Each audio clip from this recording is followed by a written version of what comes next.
falar de novo, né? Porque eu achei que eu tava gravando, mas eu não gravei porcaria nenhuma. Voltando do início, gente. Vamos falar aqui de matéria. Ai, ai, tô ficando velha mesmo, viu? Achei que eu tava gravando vídeo, tava falando aqui meia hora sem gravar nada. Então, nesse vídeo a gente vai falar sobre matéria, o que é matéria, né?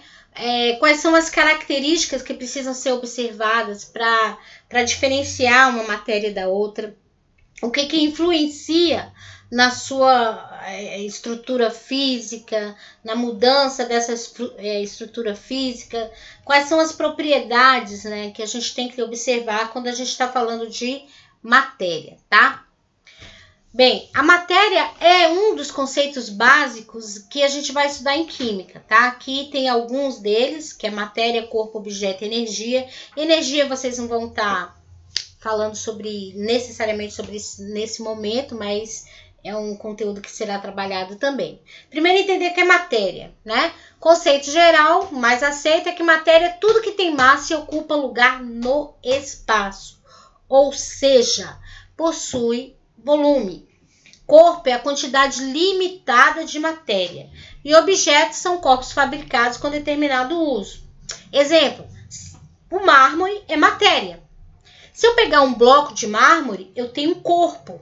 Se eu pegar esse corpo, esse bloco de mármore e fazer uma estátua de mármore, é um objeto, tá? Só para a gente ter mais ou menos uma ideia do que é matéria, corpo e objeto. Propriedades da matéria. A gente divide as propriedades da matéria em propriedades gerais e propriedades específicas. A gente tem as funcionais também.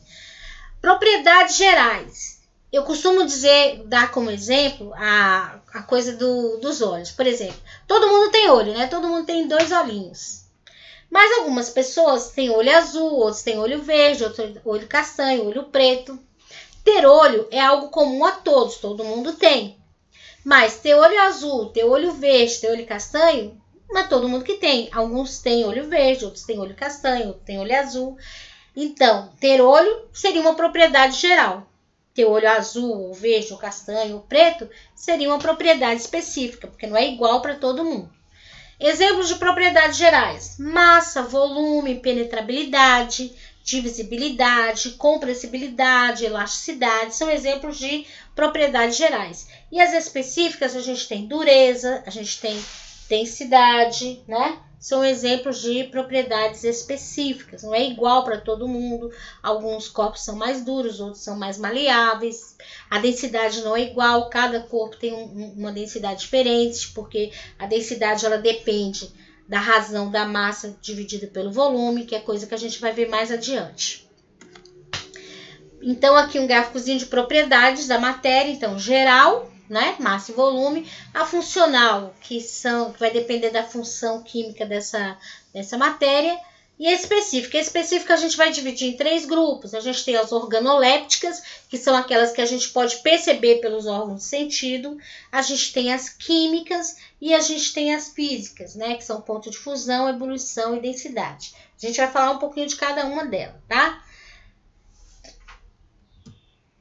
Propriedades funcionais da matéria são propriedades observadas somente em determinado grupo de matéria, né? Esses grupos a gente vai chamar de função química. Quais são os principais?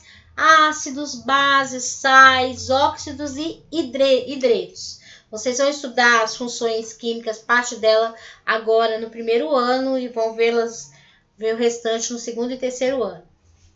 Propriedade específica. É específico porque ajuda a particularizar, a diferenciar uma substância da outra, tá? Então, ela nos ajuda a identificar, a classificar essas substâncias, tá? Então, essas propriedades específicas, como a gente viu lá, são as químicas, físicas e organolépticas. As químicas, gente, a propriedade química é aquela que, por exemplo, se essa matéria sofrer uma alteração, uma transformação química, essa propriedade, né, ela altera a sua propriedade, então não tem como voltar atrás. Por exemplo, se você pegar um ferro e deixar esse ferro submetido ao oxigênio, né, do meio ali, ele vai sofrer oxidação e vai transformar em ferrugem. Não dá para pegar esse ferrugem e transformar de novo em ferro, né? Então, é uma propriedade química. A mesma coisa acontece com água oxigenada. Se você deixar ela em ambientes muito claros sob a ação da luz, ela vai se decompor. Não dá para voltar atrás. O carvão, se você provocar uma combustão, né, se ele se queimar, o que vai acontecer com esse carvão? Vai se transformar em cinza. Não dá para depois pegar essa cinza e voltar e transformar em carvão novamente. Então, essa é a propriedade química. Quando essa matéria sofre uma transformação, essa propriedade se altera. Não é o que ocorre, por exemplo, com a propriedade física, né? Que é justamente aquela em que ocorre a transformação de uma substância em outra, mas pode se reverter, né? Por exemplo, propriedades físicas são observadas ponto de fusão, ebulição, densidade, né? Ponto de fusão uma substância, quando ela atinge uma determinada temperatura, se ela estiver no estado sólido, ela passa para o estado líquido. Se essa temperatura reduzir, ela passa do líquido para o sólido novamente. Então, algumas propriedades físicas, a gente observa que se houver uma transformação física, ela é reversível, porque não altera a propriedade, tá?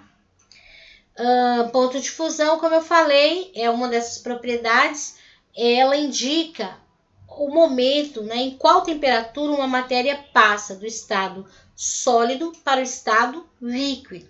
E detalhe, por ser uma propriedade específica, cada matéria, cada substância vai ter um ponto de fusão. Por exemplo, da água é 0 graus centígrados, do cloreto de sódio é 801, do álcool comum é menos 112. O ponto de ebulição vai funcionar da mesma forma, tá? Então, o ponto de ebulição da água é 100 graus. O cloreto de sódio, certamente, é uma temperatura superior a 801 graus. Do álcool comum, a temperatura de ebulição também vai ser maior do que menos 112 graus Celsius. Então, cada matéria, cada substância tem um ponto de fusão e um ponto de ebulição diferente. Aqui, ó, propriedades específicas, né? A gente está colocando ali as organolépticas, cor, odor, brilho, sabor, né? O estado físico de agregação da matéria, fusão, ebulição, e dureza, condutibilidade também são outros exemplos de propriedades específicas. Estados físicos da matéria, agora a gente vai ver a transformação. Entender o que é o estado físico, como é que isso, porque é diferente de um para o outro. Bem, algumas substâncias, algumas matérias, em temperatura ambiente, elas vão estar no estado sólido, outras no estado líquido e outras no estado gasoso, tá? Isso vai depender do estado de agregação das suas partículas.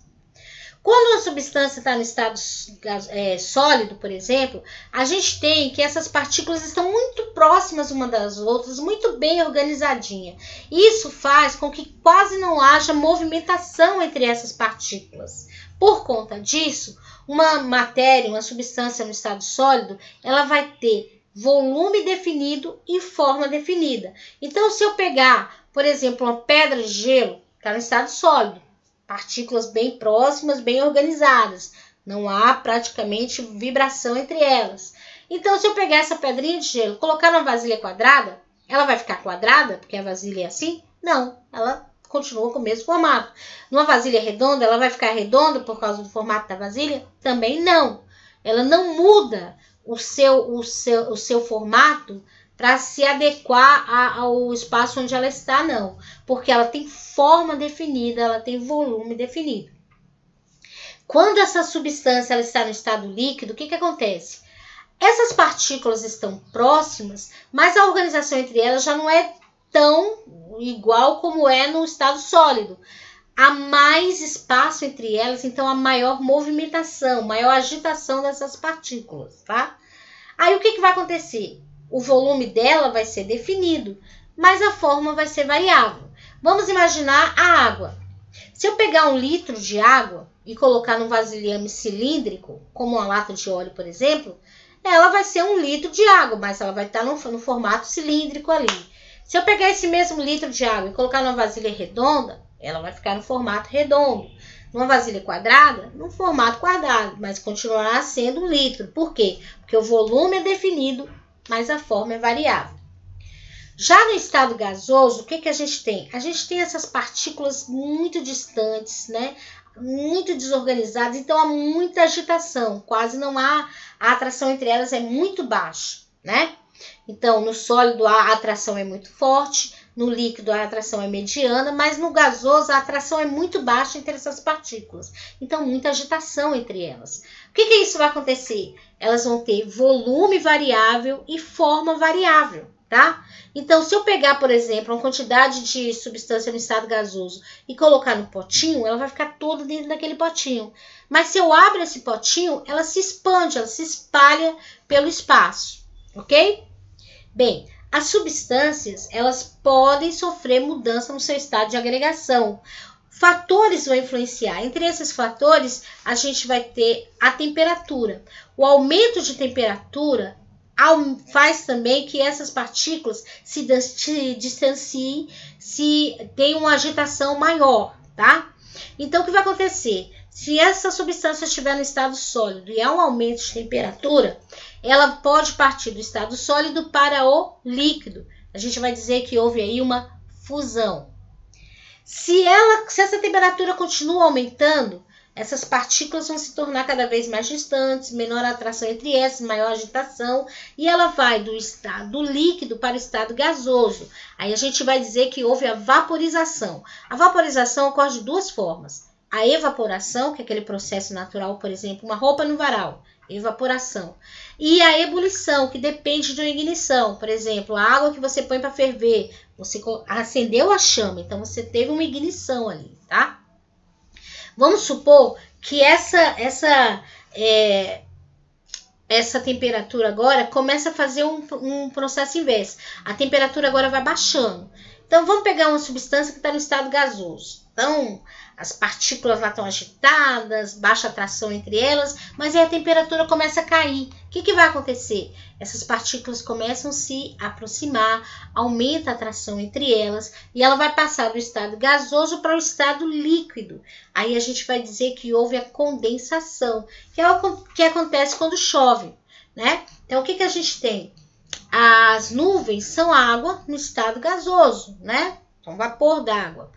Quando essas nuvens sobem muito, elas vão sofrer o quê? A influência da temperatura, que vai cair. Lá é mais frio, então essas partículas começam a se aproximar e ela parte do estado gasoso para o líquido e cai na forma de chuva. É a condensação, tá? Vamos imaginar que essa temperatura continue caindo, né? Temperatura caindo, então essa substância no estado líquido, que já estão mais próximas, mais organizadas, mais atração entre elas ainda é mediana, né? Elas começam a se aproximar cada vez mais, ficam mais organizadas, vai ter uma atração muito forte entre elas. Então elas vão estar partindo do estado líquido para o estado sólido, houve a solidificação. E por fim, pode acontecer que essa temperatura, essa mudança seja tamanha que essa substância ela passe diretamente do gasoso para o sólido, que é o que acontece, por exemplo, com a formação da neve, do granizo, né, da geada. Então, a gente tem uma ressublimação. Eu esqueci de falar da sublimação lá em cima, né? Sublimação é quando a temperatura está muito alta e ela vai do sólido para o gasoso direto. Quando o fenômeno é o contrário, a gente tem a ressublimação. Aqui um gráficozinho mostrando, né? Aumento de temperatura, sólido para o líquido, fusão, líquido para o gasoso, vaporização. Redução da temperatura, gasoso para o líquido, liquefação, líquido para o sólido, solidificação. E pode ter o gasoso para o sólido direto também, né? Gráfico da mudança do estado físico. Gente, esse gráfico aqui é um gráfico de aquecimento. Por que eu sei que é um gráfico de aquecimento? Porque a gente tem, ó, a temperatura aqui, ó, a temperatura não, perdão. O gráfico, ele tá indo de um ponto menor, o ponto de origem dele é menor para um ponto maior. Ele tá crescente, tá ascendente, certo? O que ele quer dizer? Que ele está dizendo para mim que à medida que o tempo passa e a temperatura aumenta, essa substância ela vai sofrendo uma transformação no seu estado físico, tá? Então, observe onde está escrito ponto de fusão. Abaixo dele, a gente tem uma retinha inclinada e um S. Está indicando para você o seguinte, que abaixo da temperatura do ponto de fusão, essa substância que você está analisando ali, ela vai estar no estado sólido. E ali a gente tem como exemplo o gelo, né? Quando atinge o ponto de fusão, observa que está constante, a gente vai ter a transição do sólido para o líquido. A transição do sólido para o líquido é justamente no ponto de fusão, na temperatura do ponto de fusão. Observa que nem está totalmente sólido, nem totalmente líquido, está mudando. A partir dessa temperatura em diante, acima dessa temperatura, observa onde tem o L, a gente tem a substância totalmente líquida. Então, acima da temperatura de fusão, a gente tem já essa matéria no estado líquido. Quando atinge um ponto de ebulição, observa que está constante de novo, a gente tem a mudança do líquido para o gasoso. Então, ele nem está totalmente líquido, nem totalmente gasoso. Acima dessa temperatura, ele vai estar no estado gasoso, totalmente gasoso. Então, o gráfico mostrou que à medida que a temperatura vai subindo, essa substância atinge o seu ponto de fusão, que é a transição do sólido para o líquido. Continuando a subir, ela passa do estado líquido para o estado gasoso, quando atinge seu ponto de ebulição. Acima do ponto de ebulição, ela vai estar no estado gasoso. Agora, olha quando acontece o contrário. Aqui a gente tem um gráfico de resfriamento. Observa que enquanto o outro era crescente, esse é decrescente, tá? Então, o que acontece ali? A gente tem 1620 ali com uma temperatura de condensação, que é a mudança do gasoso para o líquido. Antes dessa temperatura de 1620, essa substância estava no estado gasoso. Quando atinge 1620, observa que está constante ali, está retinho, está havendo a transição. Ele nem está totalmente gasoso, nem totalmente líquido. É a condensação que está ocorrendo ali. Abaixo de 1620, a gente vai encontrar essa matéria, essa substância, no estado líquido, tá? Mas quando atingir a temperatura de 328 graus, essa substância, observa que está retinho de novo, indicando a constância ali. Essa substância está indo do sólido para o líquido, ou do líquido para o sólido. Então, ela nem está totalmente líquida, nem totalmente sólida. Quando ela atingir temperaturas menores que 328 graus, aí ela vai estar sólida. Então, o gráfico de resfriamento mostra que à medida que o tempo passa e a temperatura cai, essa substância vai saindo dos estados gasosos para o líquido, do líquido para o sólido. Vamos falar de densidade agora. Observe esse desenho aí, não sei se está muito claro, mas acho que dá para todo mundo enxergar direitinho aí. Nesse desenho, o que a gente tem? A gente tem 3 vasilhames com um líquido, provavelmente água, e mergulhado nele a gente tem 3 corpos diferentes. O primeiro corpo, a gente dá para perceber que ele está todo poroso, o outro é todo retinho, e o outro dá a ideia de que é um metal, né, pela tonalidade dele ali. Não importa se seja metal ou que seja, o que for. Observe o seguinte, que o primeiro flutua, o do meio nem está completamente flutuando, nem completamente afundado, enquanto que o terceiro está totalmente afundado. Por que isso acontece? Isso aqui tem relação direta com a densidade dos corpos. O que é a densidade? Densidade é a razão, ou seja, a divisão entre a massa de um corpo e o seu volume. No primeiro caso, a gente tem um corpo que a densidade dele é menor que a densidade do líquido onde ele foi inserido ali. Por isso, ele não mergulhou, ele flutuou. No meio, a gente tem um corpo que a densidade dele é muito próxima à densidade do líquido no qual ele foi inserido. Então, ele nem afundou e nem flutuou, ele ficou mesmo a mesmo ali, tá? E no terceiro, a gente tem um corpo totalmente afundado, que significa que a densidade desse corpo é maior que a densidade do líquido no qual ele foi inserido. Por isso, ele afundou, tá? Então, densidade é o termo definido como peso específico ou gravidade específica. É a relação da densidade dos íons presentes na água, ou seja, toda substância química presente na água, sejam elas sólidas ou gasosas, dissolvidas em meio líquido. Aqui é a fórmula de densidade. A densidade ela é dada quando você pega a massa e divide pelo volume, tá? Normalmente a gente dá a densidade, a grandeza da densidade por gramas por centímetros cúbicos. 1 grama por centímetro cúbico é a mesma coisa de 1 grama por ml, que é proporcional a 1 quilo por litro, tá? Que é proporcional a 1000 quilos por metro cúbico. Aqui é um exemplozinho de como isso se aplica. Em uma cena de um filme, o indivíduo corre carregando uma maleta tipo 007, cheia de barras de um certo metal. Considerando que um adulto de massa 70 kg pode deslocar com uma certa velocidade, no máximo equivalente à sua própria massa, indique qual metal contido na maleta, observando os dados.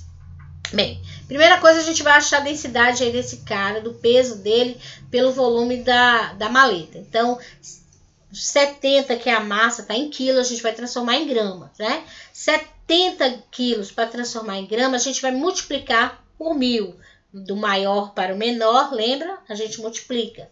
Então, 70 vezes 1000 vai dar 70.000 gramas, certo? A densidade está em decímetro cúbico. Como a gente vai dar grama por centímetro cúbico, a gente vai transformar decímetro cúbico em centímetro, tá? Então, aí a gente vai pegar decímetro, que é maior que centímetro, multiplicar por 1000, que vai dar 20.000 centímetros cúbicos. Depois é só a gente dividir a massa, que é 70.000 gramas, por 20.000, que é o volume, que vai dar 3,5 gramas por centímetro cúbico. Essa é a densidade desse corpo, tá?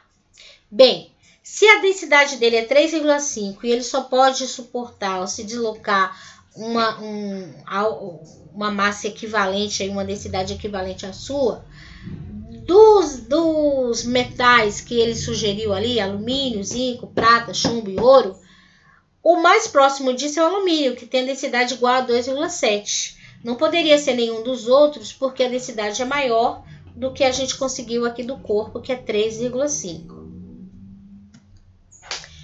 Aqui um gráfico de ponto de fusão e ebulição. Bem, ponto de fusão e ebulição, como eu disse, são diferentes para cada substância, nos ajuda a identificar essas substâncias também, os seus critérios de pureza, tá? A presença de pureza faz aumentar o ponto de ebulição e baixar o ponto de fusão. Misturas não tem ponto de fusão nem ponto de ebulição tabelados. E realmente não dá, porque numa mistura você tem várias substâncias ali. Cada substância tem seu ponto de fusão, seu ponto de ebulição. Então, somente as substâncias puras, né, é que vão apresentar ponto de fusão e ponto de ebulição específico. Misturas não dá para a gente ter um ponto específico de fusão e ebulição, porque, como eu disse, ela é a junção de várias substâncias ali envolvidas, tá?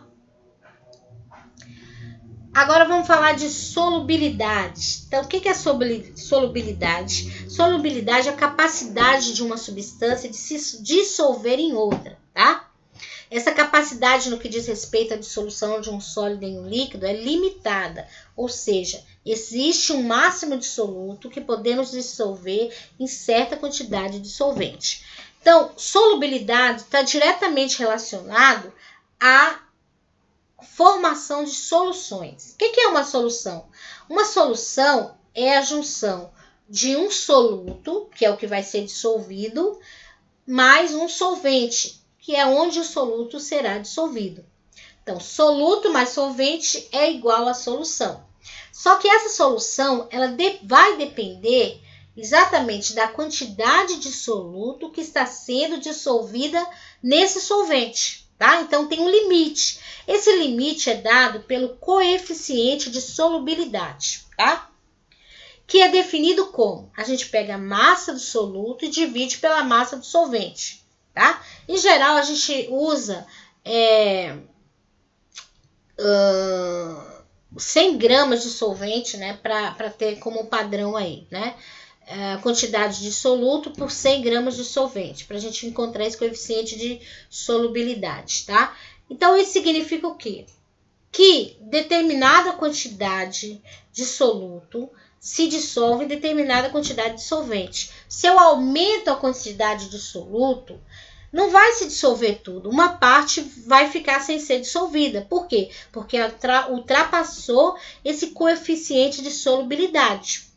Se eu coloco uma quantidade de soluto menor do que o que poderia ser dissolvido, o fenômeno parecido acontece, né? Então, ele vai estar abaixo do coeficiente de solubilidade. Significa que eu poderia ter colocado mais, que ele suportaria, o coeficiente de solubilidade ali suportaria.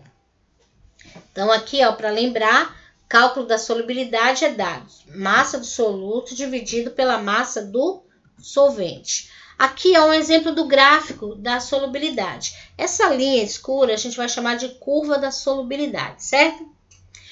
Quando é que uma solução está insaturada? A insaturada acontece quando você coloca uma quantidade de soluto menor do que o coeficiente de solubilidade, né? Ela está saturada quando a quantidade de soluto é proporcional ao coeficiente de solubilidade. E ela é supersaturada quando você coloca mais soluto do que é possível dissolver naquela quantidade de solvente, tá? Então, insaturada, abaixo da curva, pouco soluto. Saturada, dentro da curva, quantidade exata de soluto. Supersaturada, acima da curva, mais soluto do que é possível dissolver. Então, lá. Saturada, quantidade de soluto igual à sua solubilidade.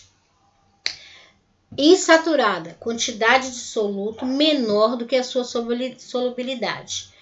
E supersaturada, quantidade de soluto maior do que a sua solubilidade. Tá? Fatores que afetam a solubilidade, ou seja, interação soluto-solvente, né? À medida que ocorre a dissolução, as forças soluto-soluto, solvente-solvente são substituídas pelas forças soluto-solvente. Deixa eu explicar isso de uma maneira melhor. Então, significa o seguinte, que existem forças que ligam, né? São as chamadas... esqueci a palavra aqui agora. As forças intermoleculares que ligam essas moléculas formando aquela substância, tá? Um exemplo é a ponte de hidrogênio, por exemplo, que ligam as moléculas de água. Quando você pega esse soluto e coloca no solvente, o que vai acontecer?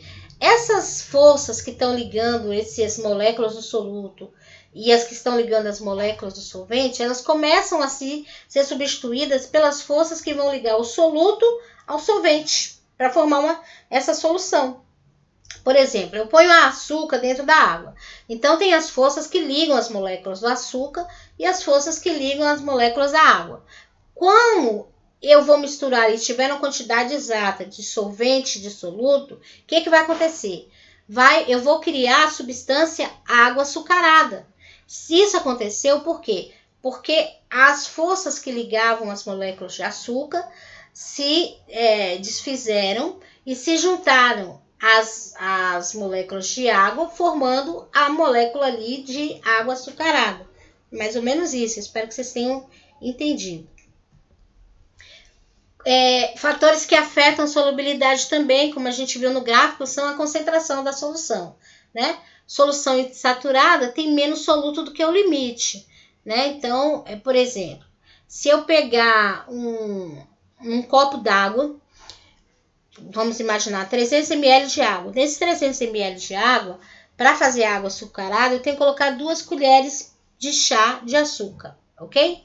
Se eu colocar 1 colher de chá de açúcar, vai estar insaturado, porque tem menos soluto do que o limite. Agora, vamos imaginar que eu respeite as 2 colheres, como diz a receita. A água açucarada é feita com 300 ml de água e 2 colheres de açúcar. Se eu coloco as 2 colheres de açúcar, aí ela está saturada, porque está no limite do coeficiente.